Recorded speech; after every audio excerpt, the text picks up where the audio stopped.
Hello साथीहरू, आज शनिबारको दिन सीतामाई घुम्न आउने क्रममा यहाँ चाहिँ तपाईँको थारू महोत्सव सञ्चालन भइरहेको रहेछ र यही ठाउँको एकजना हाम्रो अङ्कल हुनुहुन्छ। उहाँले चाहिँ यसो थारू महोत्सवको बारेमा यसो हजुरहरूलाई जानकारी दिनुहुन्छ। त्यसपछि तपाईँहरूलाई सबैलाई सबै देखाउनेछु, घुमाउनेछु, सँगसँगै रहनु होला। ल हाम्रो अङ्कललाई कृपया 2 शब्द राखिदिनु होला। हस् हुन्छ बाबु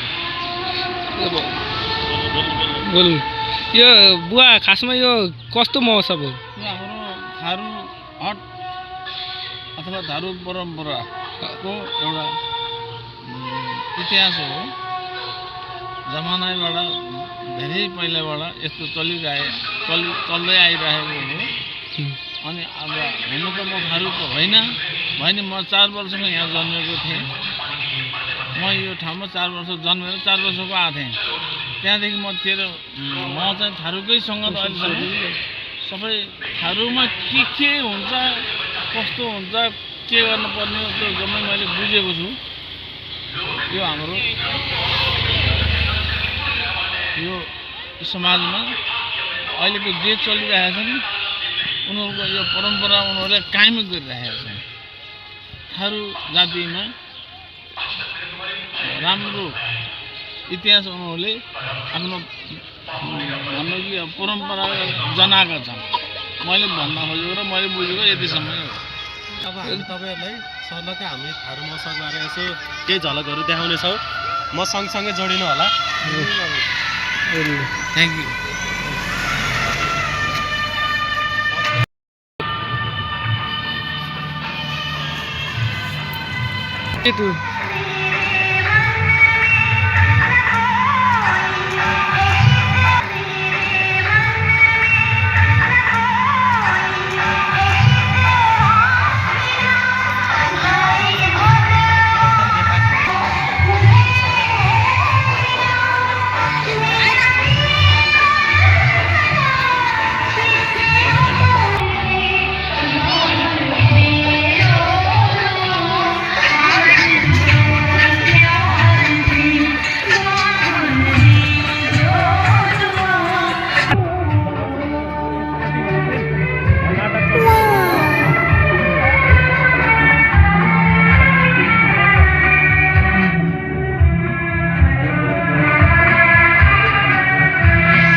लम पार्टी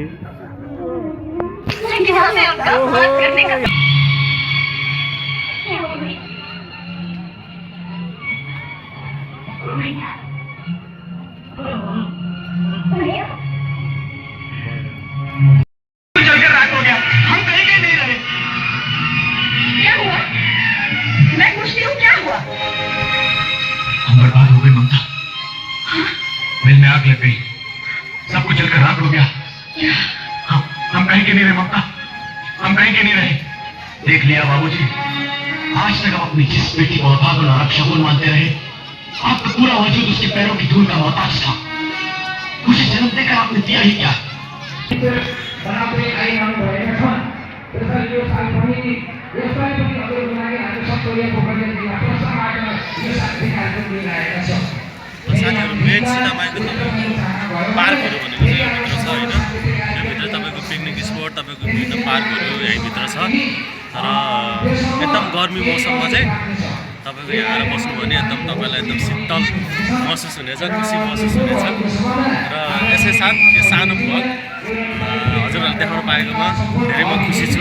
हजुरहरूलाई आशा लाग्छ एकदम राम्रो लागेको होला भन्दै बिदा हुन्छ जस्तो।